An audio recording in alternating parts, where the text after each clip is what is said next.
Thank you.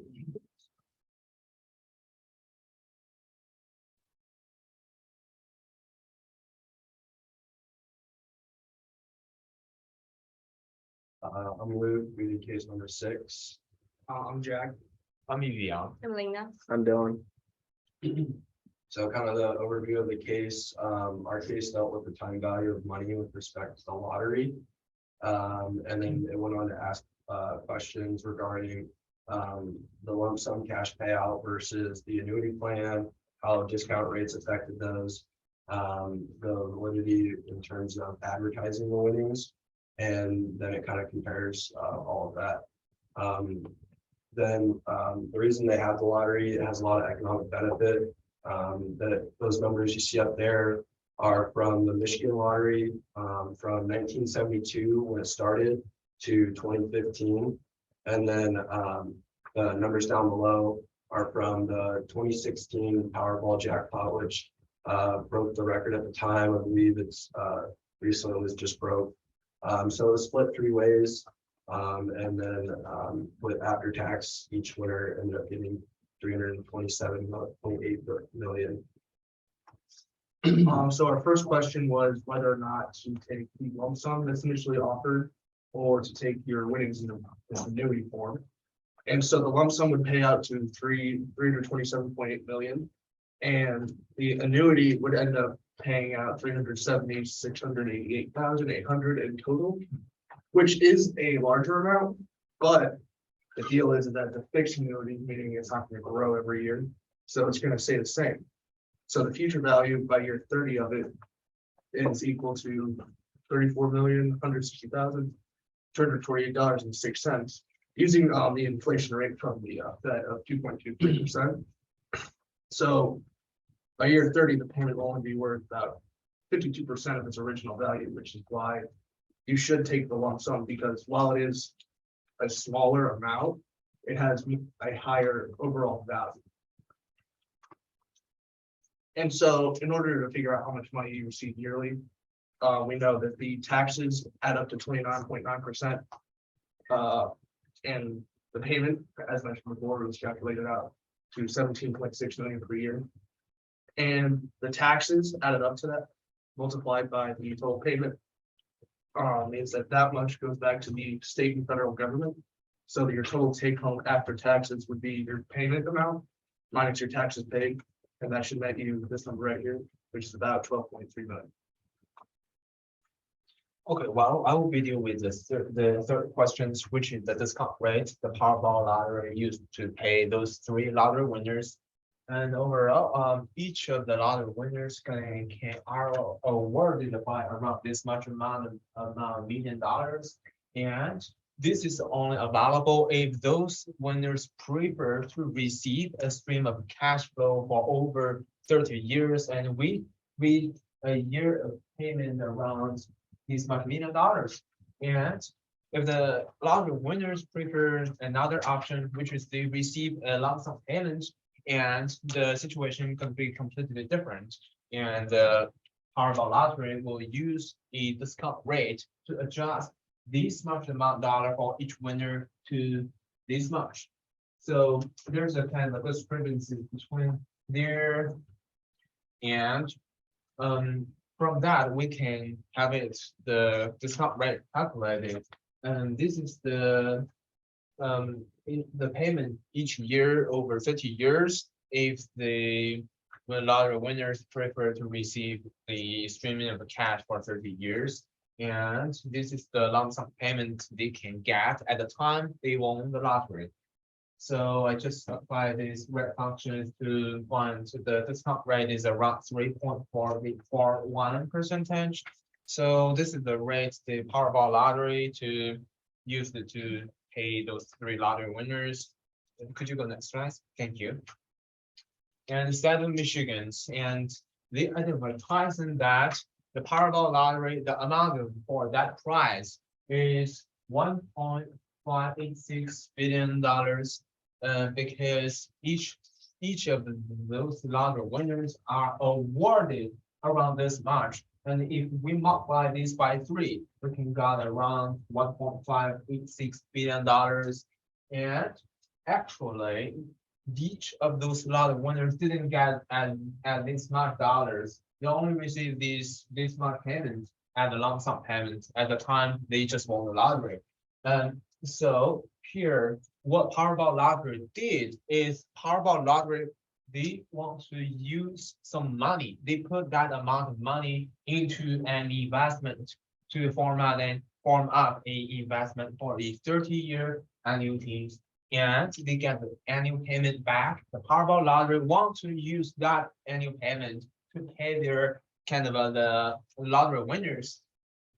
But those lottery winners, those three lottery winners, they prefer receive the cash immediately at a lump sum payment. So it become this much dollars.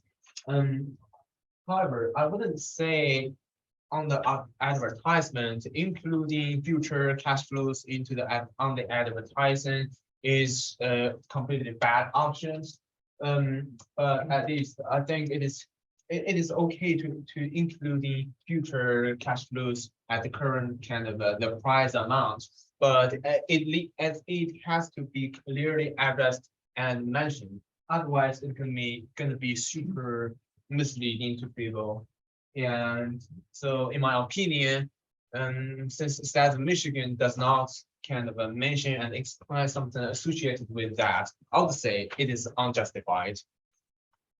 Okay, so for this question, we need to figure out, like if the annuity payment plan is the only option, what could the winner do to maximize the value? So for this question, I use the knowledge of the chapter 4, the formula to calculate the future value of annuity.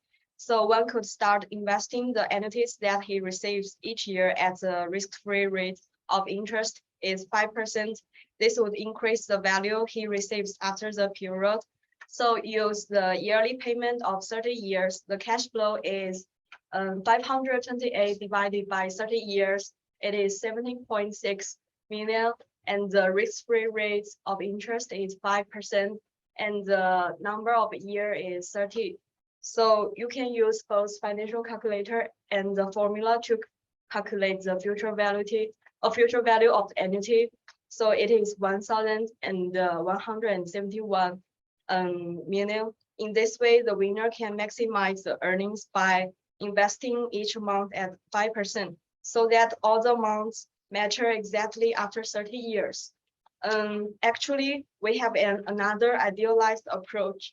Is you can sell off the annuity to financial institution in exchange for a whole amount of money, and then invest the money in a balanced portfolio that would probably yield more than 10% per year, as long as the discount rate used to is 5%, and then you can maximize the value of winning.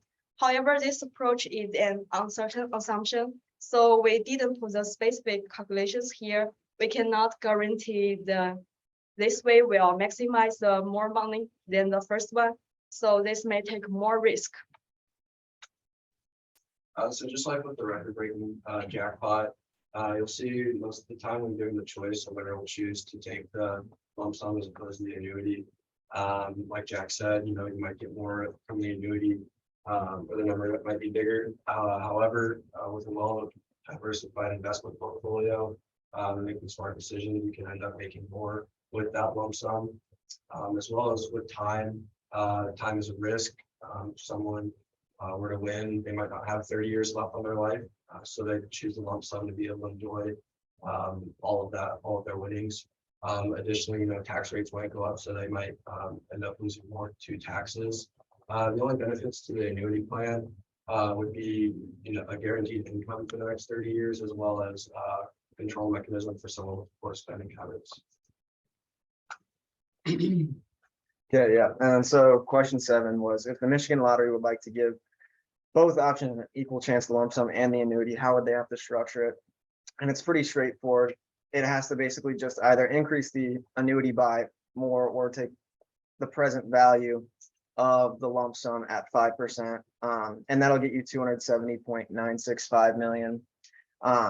And the annuity will pay out 17.63 million per year, like we stated before taxes are taken out. And that amount at 5% each year, like I stated before, is 270.965 million, which is less than the 327.8 million lump sum payment. So in order to give it an equal chance, you just have to decrease the lump sum payment to that 270.9 million payout.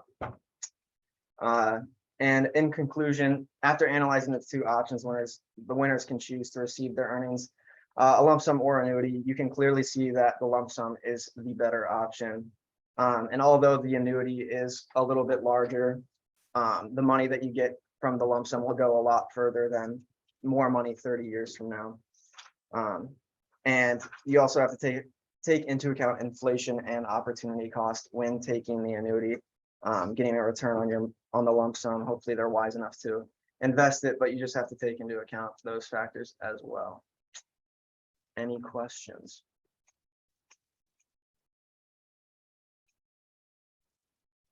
So. Yeah. Question 4, well, is it trying to justify like advertising the pre-tax versus the after-tax? Okay, Yeah, it's just trying to advertise, basically. We're trying to see if their advertisement was justifiable in saying that this certain amount is what they'll receive. And it's unjustifiable because it's not what they'll receive, really. Any other questions?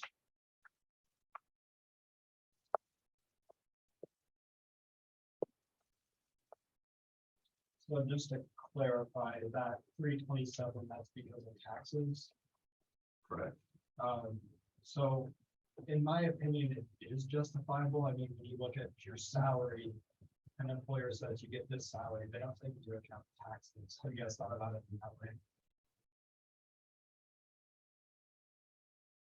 Well, I would disagree with this, with this opinion, because in my opinion, so they just means, they want the amount of money, the lottery price, the Michigan advertising, they said that that amount of money for each winner is this much, and what each winner really got is around 327.8 millions. The discrepancies is too much. And the Michigan does not explain that the people can receive this much money, but if they choose to 30-year annual payment, but Michigan's advertising, they didn't mention anything. They didn't mention something associated about that, so people cannot know they can get this much money only if they choose the 30-year plan. Dylan? Would you say that if you took the 30-year, like payment plan with the state, going to invest that money, like, and then pay you, like, if you took the thing and they did invest the rest of it, and then. Could you ask that again? What do you ask? Like, so say you take the dividend payments. On the annuity? Yeah, Okay. and the state, would they take the rest of that money, like over time and invest it? No, it's just a sitting amount. Um, That, actually, if you can go back to, Which- slide number 1. Oh, yeah. Gotcha. That's why I have this, information table. It's I kind of saw it as a loan. So, except there's no principal or interest rate on it. Hmm. They're just paying out basically a 30th of the amount they have to every year, and that amount is taxed. And then you receive that. And that's just a flat amount. They don't invest, they don't grow. It's just the 327.8, you receive that over the course of 3 years. Any other questions?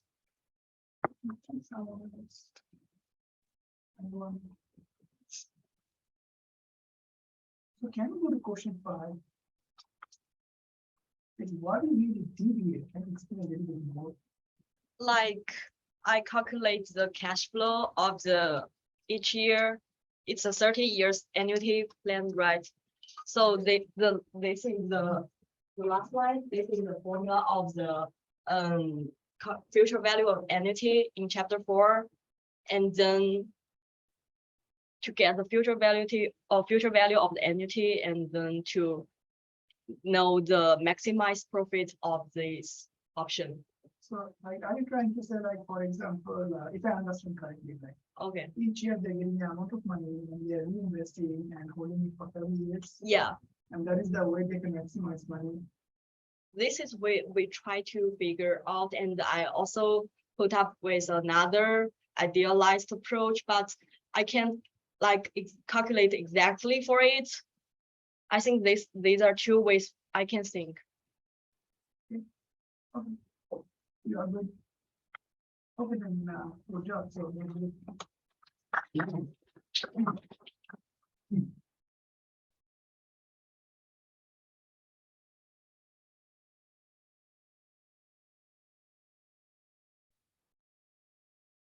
on the computer, you want me to? Okay. It doesn't matter. I'm gonna be just. Okay.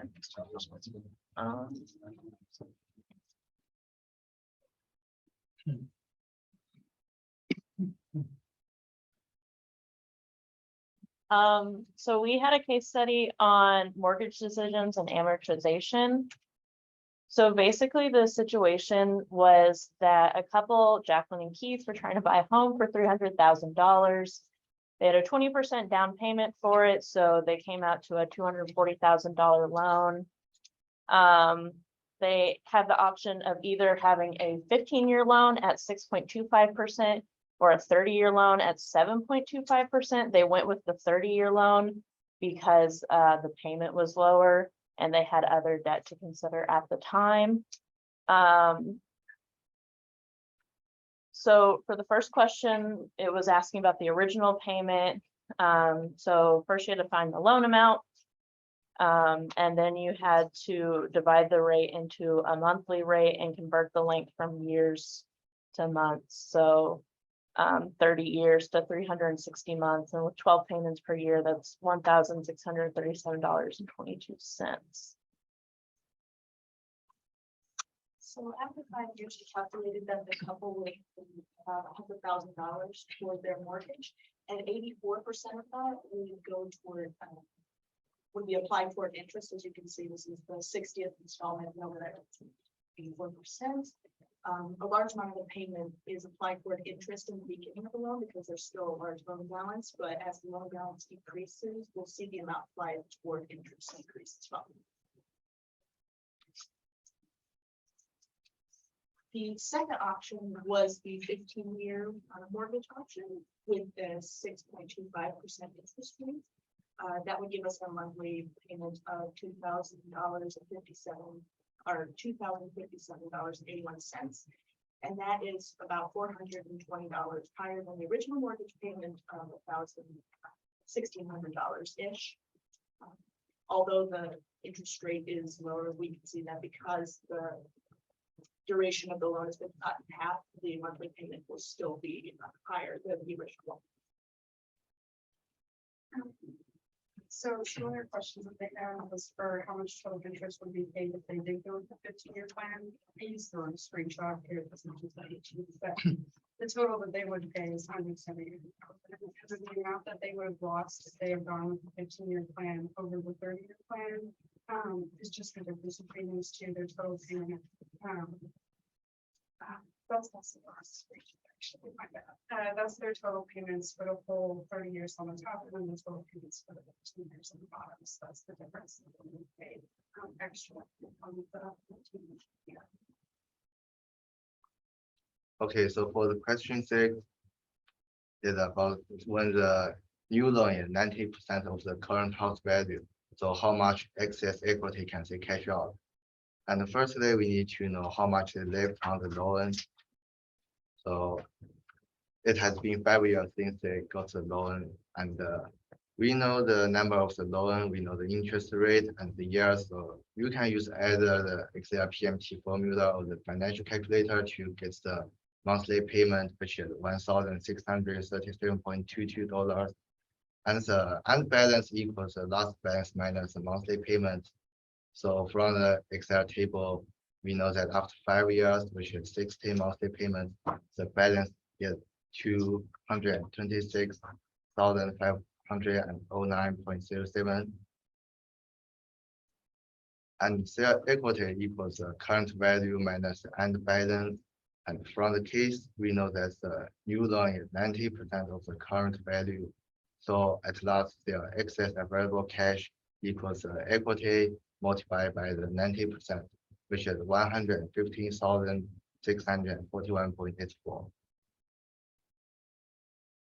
And for the question 7 is about when the money market rate is 2.15%, if they should cash out the excess equity.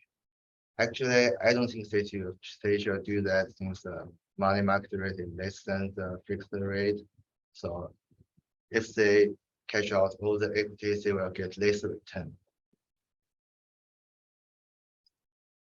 So question 8 and 9 is looking at the original one that they took, the 30-year, and looking at if they paid an extra 1/12 on top of their kind of normal payment.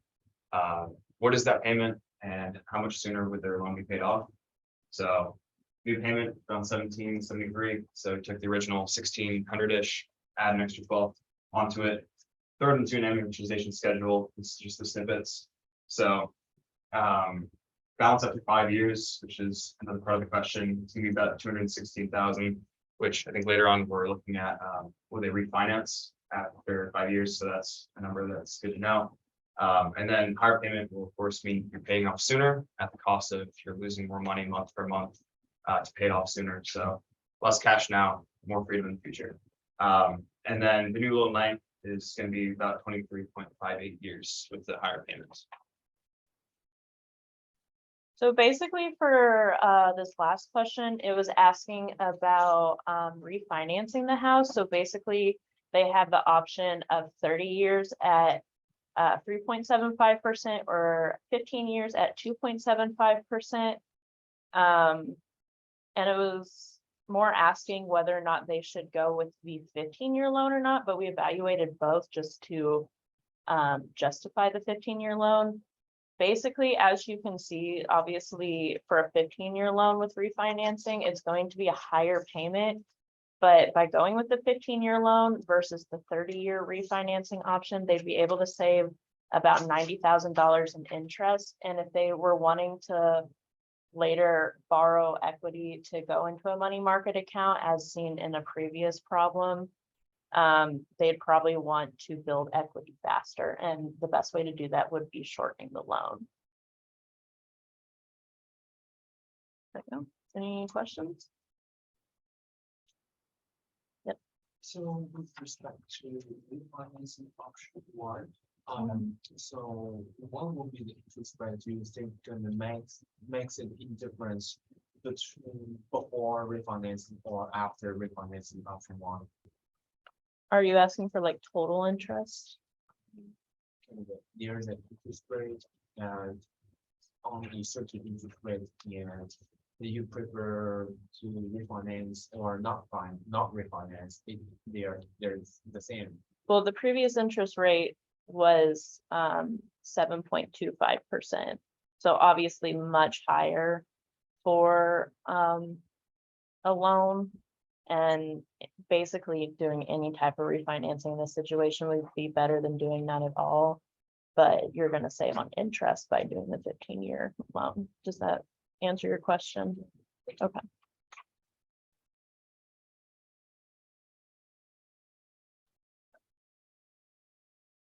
Anyone? Okay, can you go back to slide 2? Yes. This one? No. Okay. Slide 3. Okay.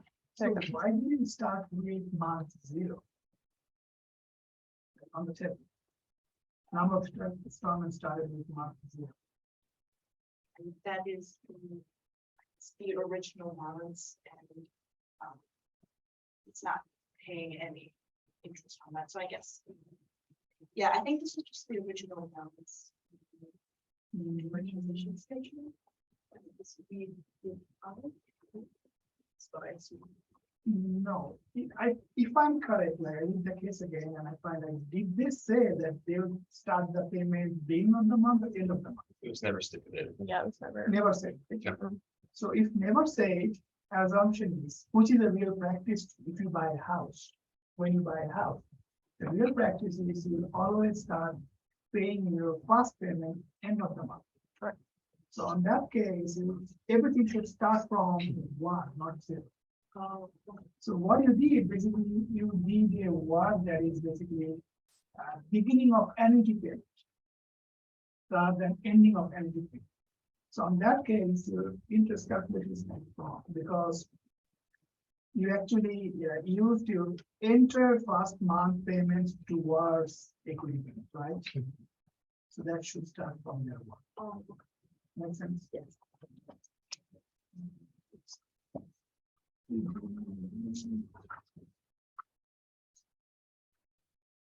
If we go down question 4 and 5. There you go. Yes, I think question 4 said 15-year versus 30-year, what is the total interest rate, right? Isn't it? Or is there is only total interest rate for 15 years? I used the run screenshots. Yeah, so that is like the end of that's the after 15 years. Okay. Okay. And for question 5, I think they're trying to say like, if they choose 15 versus 30, make me correct if I'm wrong, if they choose 15 versus 30, what is the interest rate differential? Like, not interest rate, sorry, what is total interest payment differentials? For question 5.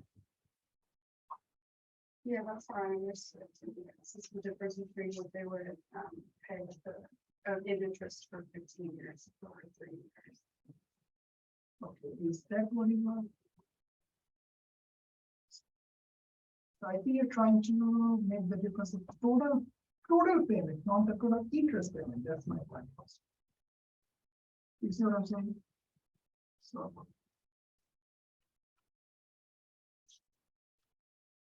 And then question 10. What is the motivation of choosing like years 10 and 25? So since 5 years have already passed in the refinancing. So 5 years have already passed on the loan, that's why it's not 240,000, it's 226,000, whatever. It's the years left. Okay. So basically, I know what you did, but the real practice is more about, it's a 15-year loan, it's a new 15-year loan. So you're absolutely correct in terms of the loan amount, but it's a new 15 and 20-year loan other than rest of the period. You see what I'm saying? Makes sense. Anyone else any questions? Okay, that's it. We're done for today. See you in 2 days.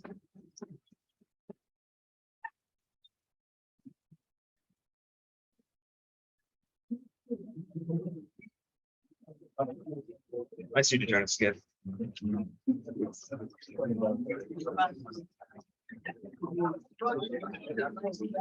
know, but it's.